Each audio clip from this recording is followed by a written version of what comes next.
Let's move! The massive python had wrapped itself around the baby giraffe's stomach in the middle of the savannah, squeezing mercilessly. As the baby giraffe's painful cries broke the silence of the savannah, the mother giraffe desperately circled around, attacking this enormous python in an attempt to save her baby. But her efforts were in vain. With each attack from the mother giraffe, the python tightened its coils even more, making it harder for the baby giraffe to breathe. The mother giraffe could see her baby's voice growing fainter, losing strength, and her instincts told her to flee. But her love for her baby was stronger and prevailed. She was in desperation.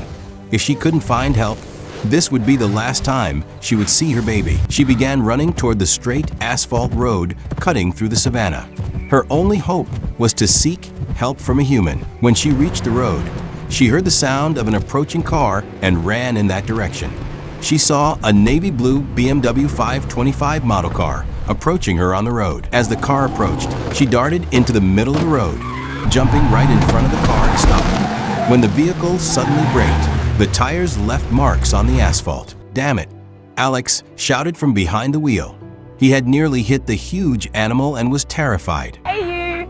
I know you're watching this video, but I also know you haven't subscribed yet. Come on, hit that subscribe button and let's continue the story. Alex carefully got out of his car. He expected the mother giraffe to run away, but she stayed in place. Then, the most astonishing thing Alex had ever seen in his life happened. The mother giraffe bowed her head, lowering her long neck towards Alex, as if praying or pleading. "This is impossible," Alex murmured, unable to believe his eyes. The mother giraffe was still looking at him in the same position. Then she turned, took a few steps, stopped, and looked back at Alex. It was clear from her every movement that she wanted him to follow her. Alex hesitated. Following a wild animal could be dangerous, but this extraordinary behavior had deeply affected him. He began to follow the mother giraffe. As the giraffe proceeded deeper into the savannah, she kept turning back to check if Alex was still following. As Alex advanced a bit deeper into the savannah, he began to hear sounds and became scared, immediately picking up a stick from the ground. A little further on, he encountered a horrifying scene. The baby giraffe was lying almost motionless in the deadly embrace of the python. The snake's muscles tightened with each breath, reducing the baby giraffe's chances of survival. Alex immediately approached the snake with a thick stick in his hand and swung it toward the snake's head. The python, faced with this unexpected attack, turned its head toward Alex and hissed, sticking out its tongue, irritated. When Alex struck its head a second time, the snake became even more aggressive. Alex realized he couldn't succeed this way. He took out his phone, but the signal was weak. He needed to move away a bit to find a better signal, but he didn't want to leave the baby giraffe in this condition. He ran quickly toward where the car was to find a signal. When he finally found a signal, he called the emergency line. "Emergency. My name is Alex. A baby giraffe is under attack by an exotic python in the African savannah. Help is needed immediately." The operator immediately understood the seriousness of the situation. "I'm issuing a red alert. The team is leaving right away. Hang in there until the team arrives," they said. The rescue team assembled with an emergency code, and the incident details were explained, with the team making a quick plan. Then the rescue team immediately went down to the equipment depot, got the necessary equipment, and set off right away. After sharing the GPS coordinates, Alex quickly returned to the baby giraffe side, and until help arrived, he distracted the massive python by hitting its head with a stick and running away. After a while, the sound of the search and rescue team's blue Ford F-250 vehicles was heard. The 5-person team had arrived fully equipped. Dustin was in charge, an experienced wildlife expert. "What's the situation?" Dustin asked as he approached with quick steps. Alex pointed to the baby giraffe and python. "The giraffe is almost immobile. The snake is very aggressive. We need to be careful." Dustin quickly assessed the situation. "We'll implement Protocol Delta. First, we'll neutralize the snake, then rescue the giraffe." As the team completed their preparations, Dustin gave the final instructions. "Brian, Michael, you watch the snake's head. Jack, protect the giraffe.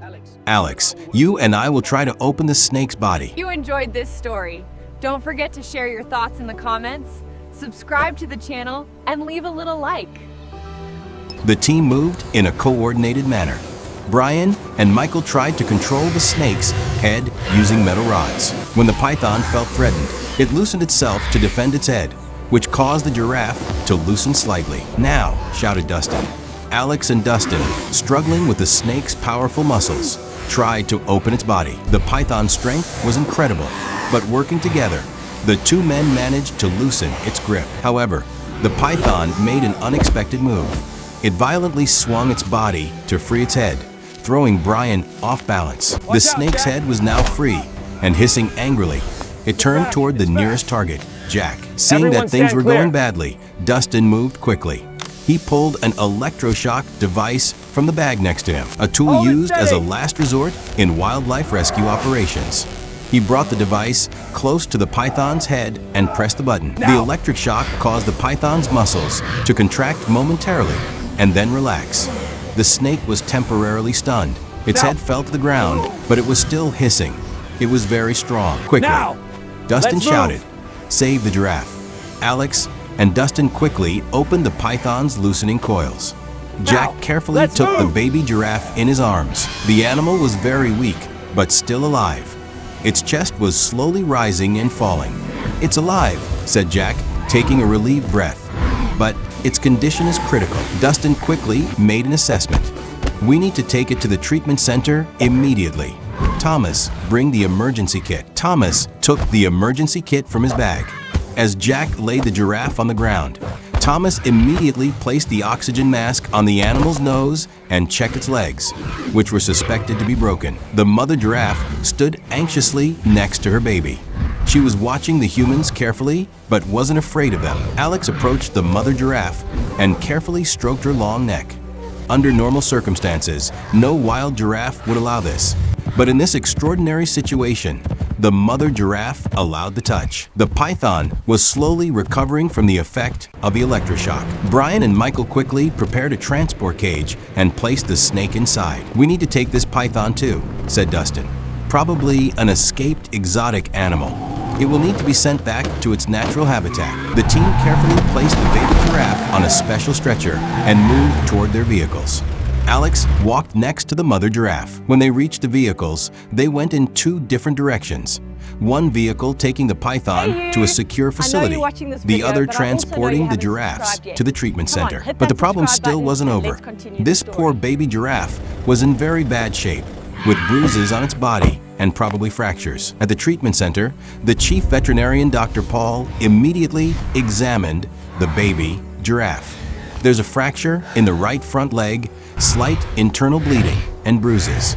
"We need to take it to emergency surgery." The baby giraffe was immediately taken to the operating room. Alex and the mother giraffe waited outside. Hours passed. Alex waited anxiously, while the mother giraffe paced restlessly around. Finally, Dr. Paul came out of the operating room. With a tired but smiling face, he said, "The giraffe will survive." The surgery was successful. It will need to stay here for about 2 weeks. Then we can release it and its mother back into the wild. 2 weeks later, the day of release arrived. Alex took the giraffes to a savanna clearing near where they had been found. When they were taken out of the transport vehicle, the baby giraffe hesitated for a moment, looking around.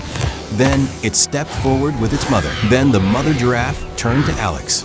She bent her long neck and rested her head on Alex's shoulder. This was a thank you. Alex couldn't hold back his tears. "You're welcome," he whispered.